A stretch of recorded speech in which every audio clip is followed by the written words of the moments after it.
जितेंद्र आव्हाड चळवळीच्या नावाखाली भामटेगिरी करणारी एक व्यक्ती आहे. हा भामटा माणूस आहे. या भामट्या माणसाला माझं जाहीर आव्हान आहे की जर तुमच्यात हिंमत असेल तर अजितदादांनी महाराष्ट्रासाठी काय केलं एकदा खुल्या विचारपीठावर चर्चा होऊ द्या. उत्तराला उत्तर त्याच तोडीत दिलं जाईल. अन्यथा जाहीर माफी मागा.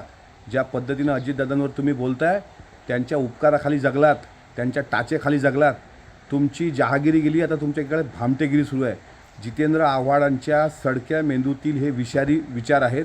पुरोगामी आणि चळवळीच्या नावाखाली हा माणूस काय चाळे करतो आणि ज्या वेळेस खालच्या पातळीचे आरोप या माणसावर झाले त्यावेळेस हाच अजितदादा या माणसाच्या पाठीशी होता. या आव्हाडाची जहागिरी गेलेली आहे, फुगिरी तेवढी बाकी आहे. मात्र मुंब्रा, कळव्या, ठाण्यातली जनता याची जी काही फुगिरी आहे ते सुद्धा लवकर काढणार. मला माहीत आहे आव्हाडांचे पोचलेले गुंडे वेगवेगळ्या नंबरवरून आम्हाला धमक्या देतात, पण आम्ही आता त्या पद्धतीनं उत्तर द्यायला तयार आहोत. दादा आव्हाडांसारखा बोल घेवड्या व्यक्ती नाही, एक कृतिशील कर्ता बहुजनवादी आहे. महाराष्ट्राला दिशा देणारा एक नेता आहे आणि ते कृतीतून सिद्ध केलं आहे.